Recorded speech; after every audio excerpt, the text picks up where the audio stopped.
Sa mundo ng pag-ibig, minsan masaya. Oh my gosh! Tinignan ako ni Crush! Paano? May muta ka oh. Minsan masakit. Grabe yun. Hanggang ngayon, nagre-relapse pa rin ako. Ito'y lilisan na.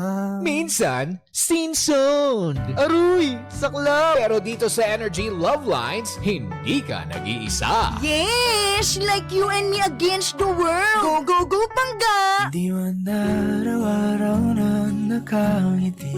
Dito, ang kwento mo, pakikinggan. Tanong mo, sasagutin. At puso mo, tutulungan naming gumaan. Kasama ang Energy Love Lines, kung saan may makikinig at may mag-a-advise. Energy Love Lines sa 106.7 Energy FM. Kahit minsan, supply. Sheena! Hoy! Hello mga Pangga! Kayo po ay nakikinig dito sa number 106.7 Energy FM. Pangga, wag mong sabihin radyo, sabihin mo Energy. Hello naman sa mga kinikilig at sa mga natutuwa na merong ngiti sa kaniyang labi. Patingin nga. Ay, mamutok-mutok ang lips Kailangan talaga merong lip gloss na medyo shining, shimmering, splendid. Tell me, princess, da-da-da. Diba? Yung tipong napapakanta ka. Sabi nila kapag ikaw daw ay kanta ng kanta, ibig sabihin daw, in lababo ka. Wow. Lababo yarn. Ganun daw yon kapag yung sobra yung happiness sa iyong puso, napapakanta ka, di ba? Kaya minsan kada kunwari magsi-CR ka, bigla kang kakanta. No? I think I'm in love, think I'm in love. Ang problema, yung tono hindi talaga umaayon sa'yo. Okay lang yan. Basta merong paalon, ganyan. Paalog-alog ng boses, pwede na yan. Basta na ilalabas mo yung laman ng iyong puso, 'di ba? Ang laman nito ay wala dugo. Dugo. Ay nako, ewan ko sa inyo. Nako, eto na nga po ang ating love lines. Ano ba ang mga linyahan natin today? Ang sabi, eto na sa mga nanonood po sa Facebook world Yan, nakikita nyo po sa inyong screen ang aking muka. Pasabugin yan. Charis, pasabugin ng heart. Ba naman? Eto ang sabi.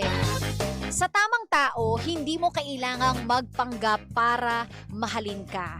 Ang tanong, kailangan mo bang sabihin lahat para lang masabing tanggap ka niya kung sino ka? Aroy! Over naman sa ask. Teka, Buelo. Buelo na tayo ng sagot. Shoo! Gusto mo yan? Ako rin yung sound effects. Buelo. Shoo! Meow, meow, meow, meow. Nako, eto, nakaka-lurky. Bakit ka nga ba magpapanggap? Yun ang unang tanong. Diba?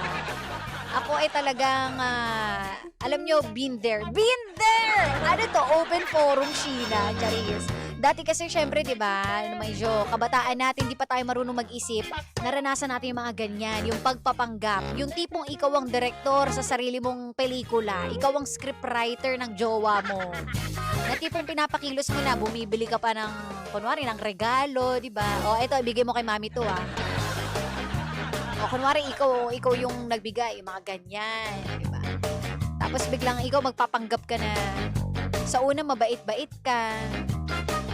Kasi yun yung gusto ng magulang niya, yung mga ganyan. Anong klaseng pagpapanggap ba? Marami tayong pagpapanggap na ginagawa kapag tayo ay nasa isang relasyon, di ba? Pero ang pinakamahirap sa lahat, Pangga, yun nga, yung magpapanggap kang ibang tao para lang matanggap ka niya. Diba? Kung kunwari, yung type niya pala medyo matalino, ganyan, palaaral, tipong magaling sumagot kapag may mga diskusyon na tungkol sa pangkalawakan. Tapos ikaw magpapanggap ka, ay, nagbabasa ako ng libro Okay naman sana kung sinusubok mo, di ba, yung mga bagay na gusto niya. Pero para magpanggap ka, friend, Wiz, ang hirap nun Diba? Sabi, kailangan mo nga bang sabihin lahat-lahat sa kanya para lang masabing tanggap ka niya kung sino ka? Ano to, autobiography? Hindi ka Wikipedia, friend.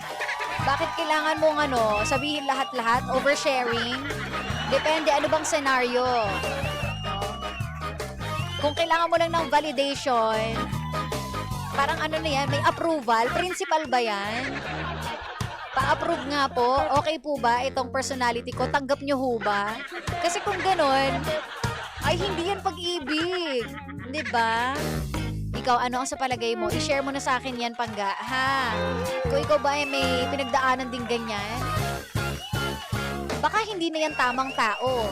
Ang tawag na siguro dyan, taong may tama. Di ba? Gano'n lang kasimple yun, Pangga, no? Like me or hate me. Hindi mo naman pwedeng sabihin yun, like me or hate me, this is who I am. Ibang usapan na rin yan. Oh, ibang topic naman yan. Pero yung magpanggap ka para lang matanggap ka, it's an X for me. How about you? Share your thoughts.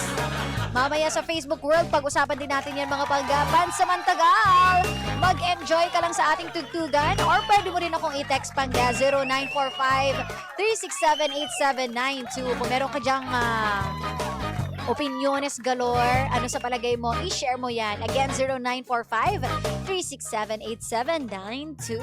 Kasama niyo na po ang nag-iisang pabebot na si Sheena. Dito lang yan sa number 106.7 Energy FM. Pangga, wag mong sabihing radyo, sabihin mo, Energy.